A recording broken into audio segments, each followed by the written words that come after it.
Paul over at Diecast Graveyard invited the customizing community to join him in a Halloween Build Off Invitational. The one rule was you needed to make a hearse and you couldn't start with a hearse. So, seems simple enough. I started with this 70s Chevelle panel. It's a Hot Wheels. And I tried to figure out what I was going to do with it. And honestly, I got a little goofy. What I do with it's a little goofy, a little silly. And I had a lot of fun with it. I thought I'd do some kind of post-apocalyptic hearse. And that may sound a little strange right out of the gate, because I think post-apocalyptic, you pretty much rotted wherever you died. They didn't really, they wouldn't have a fancy funeral or anything, unless you were a boss. And I thought, well, what would happen then? It might be a celebration of the boss, or the new boss celebrating and warning people not to mess with them, which is kind of the direction this took. So there's the old boss that the new boss got rid of. I needed to find a figure to do what I'm going to do to this. And I found this, of all things, in roughly the right scale, Family Guy character. I believe that's the mom on this show. And yeah, she's the old boss that the new boss is making an example of. So she lost her head, drilled a hole through it, and yeah, I'm putting it on a spike. And I'm putting that on top of the car. So I want to put that spike through. It's basically a nail. So I let the drill figure out where it wanted to make the hole. I figured post-apocalyptically, you're not going to be necessarily dead centered, all measured out. So this is reasonably close. Kind of eyeballed this and was thinking, is this really what I want to do? And it was. So I super glue the spike into place, and then it dawned on me, well, that was kind of silly to do that before I went over the whole body with the Scotch-Brite pad. Oh, that's tough to say. And so now I hit it with the Scotch-Brite pad, avoiding the spike that's sticking out of the roof. So I realized this is a little crazy. But again, it's a post-apocalyptic style build. Yeah, those are her legs you see sticking out of the back. Yeah. I figured a hearse post-apocalypse wouldn't get used all that often, so it's going to look pretty clean, but at the same time, we have to have some skulls on it and that kind of thing. So I know this is really deviating from probably what a lot of the other people are doing. You know, I thought about doing like a hot rod hearse or just a fancy car. And Paul was really cool when he announced it. He basically described a variety, you know, like a hot rod, rat rod, fun. I can't remember all the terms he used, but basically he left it wide open for any kind of possible hearse you might want to come up with. And again, you just couldn't start out with a hearse. You could make whatever kind of hearse you wanted. And this is a little bizarre, probably even for me. But it was fun. So I super glue some skulls on there. That's from a Citadel Skulls box. That thing had, Lord knows, hundreds of skulls in it. I thought, well, I don't want to get too carried away, so I'll just super glue some in the corners. Excuse me. And after I'd super glue these things, I did hit them. You see the bottle of accelerant up there at the top. I just unscrewed that. Rather than spraying it, I just tapped the end of the tube inside the bottle next to each skull to get it to quickly set. Here I'm kind of showing you what I'm saying. So again, in my mind, what I'm picturing is the new boss is basically using this vehicle to show the body of the old boss that they eliminated. And this is going to be cruising the streets with the head of the old boss on a spike. And again, it's a warning.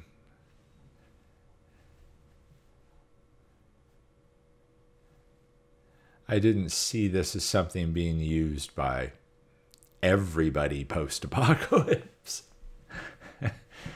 Truly, it's a special occasion hearse.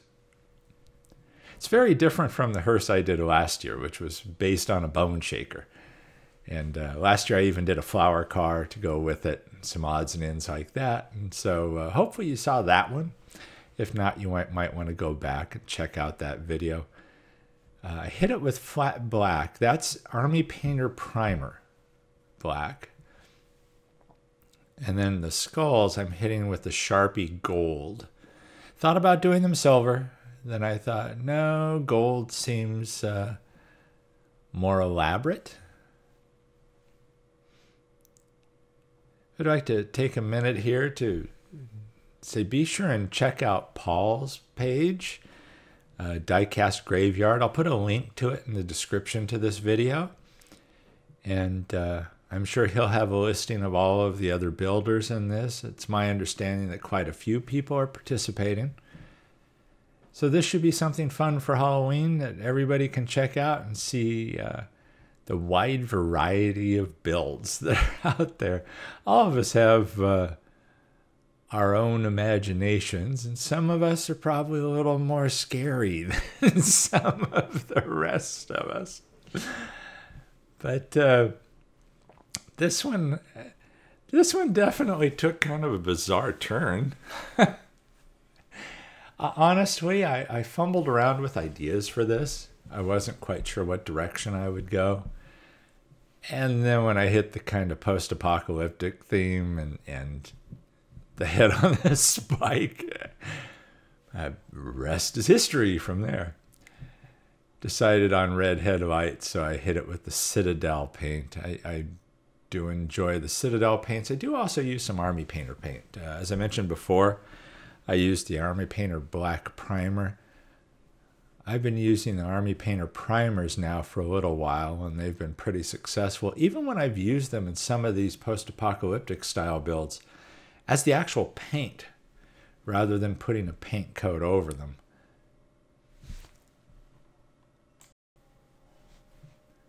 I did want to keep this a flat color. Here you see the Army Painter Barbarian Flesh. The thing between the Army Painter paints and the Citadel paints, the names are just a crack up. You've got to enjoy this stuff because it's not like a can of Rust-Oleum.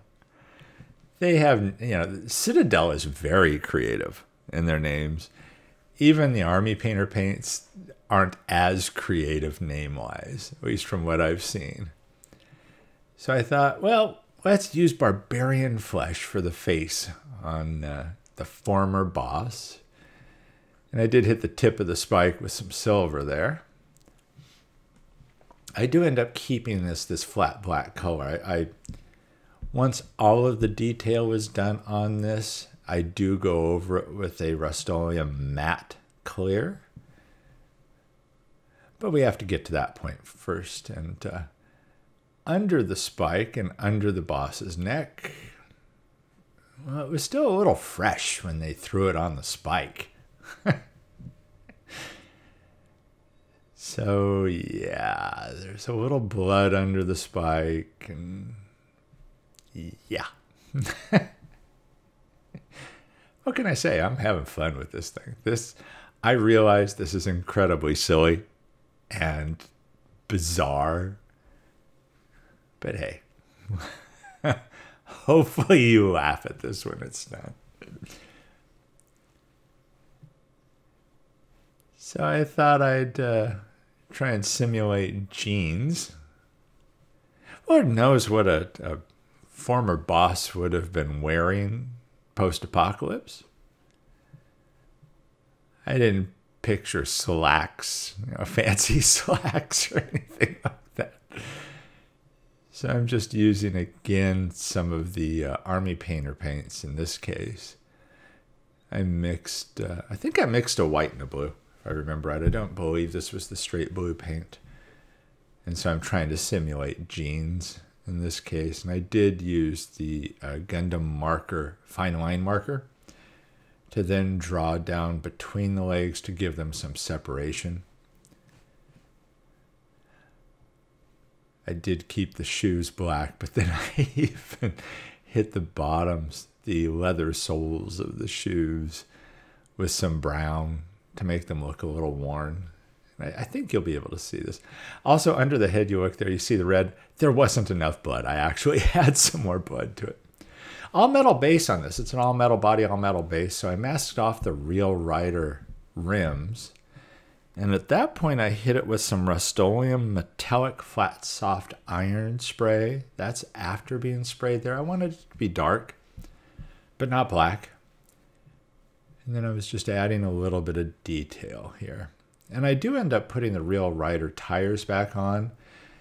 They did have yellow stripes on them. They weren't white walls, they were yellow walls.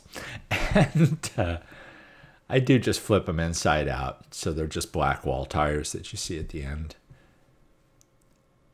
I didn't do a lot of detail work on the base. I kept it fairly simple. I did obviously use the Nuln Oil there to blacken in the grill a little bit. And then, like I said, I throw these tires back on just after flipping them.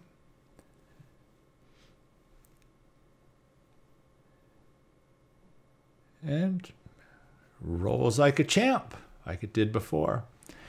Yeah, I went with Sunrise Red Rust-Oleum for the interior. Yeah, I didn't even just paint the seats red this time. I painted the entire interior red. It seemed appropriate for this hearse. And then to add some deal, you don't see the inside of the back when this is through, so I didn't bother with Nuln Oil back there. But I did hit the front seats and the front dashboard with some Nuln Oil, just trying to give it a little more depth. I do paint the wheel well there, or the floorboard of the inside on the passenger side with black. And then I paint the inside. You'll notice there's that hole under the driver's feet. I end up hitting that with Citadel black just to fill that in. So if you do look inside, you don't just see the inside of the metal base.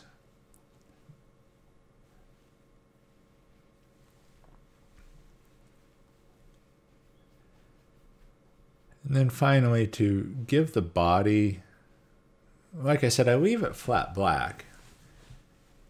But prior to coating it with the clear matte, I wanted to give it a little more depth, a little wear to it.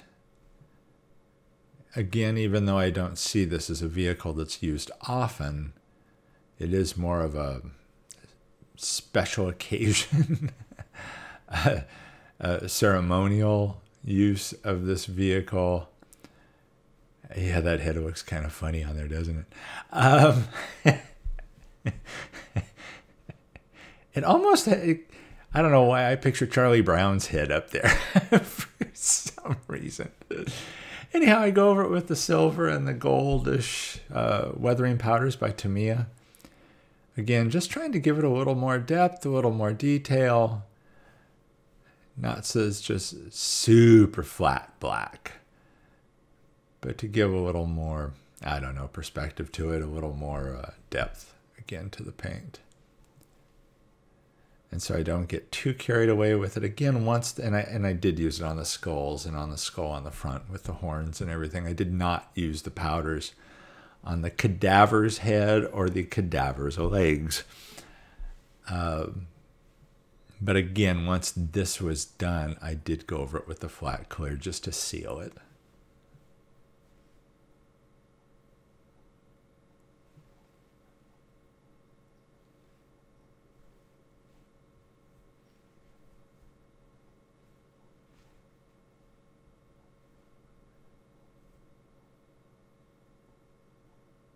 can kind of see it here, how it gives a little wear to it. Thanks again, Paul, for putting this invitational out for everyone. I wasn't sure what I was going to do for Halloween this year, build-wise. And to make a hearse out of a non-hearse seems like the perfect thing for Halloween. Can't wait to see everybody else's cars. I'm sure that there's going to be some really beautiful ones. I did have to cut the glass here. That's why I'm showing you that. Had to cut off the back half because obviously there's the legs sticking out, and I had stuck a. You can kind of see there how the legs are mounted. But also I had put that spike through the roof. So the glass still holds in place because of the base or the interior portion. Again, there's just one post on this, and then the back half hooks on. And the post in the front is what holds it together. Oddly enough, I think my favorite part out of this build, as goofy as some of it is, and as funny, and as much time, I mean, the skulls I think look good and everything. I think my favorite part is actually the legs hanging out the back. I think they turned out really well. The pants kind of really look like jeans hanging out there. So there's where we started. 70 Hot Wheels, 70 Chevelle panel. Here's where we ended up. Yeah, that head doesn't look too good, but then you gotta figure it shouldn't. God, I like the way those legs look out the back, though. Anyhow, I hope you've enjoyed this build. I hope you get a laugh out of it. Please check out all of the other builds. If you're not a subscriber to the channel, please subscribe. And those of you who do subscribe, thank you very much for putting up with some of my bizarre builds. Special thanks also to my Patreon members. If they haven't all run screaming from me after this one. Thanks again to all of you. Thanks for watching. And happy Halloween, everybody. Catch you in the next one.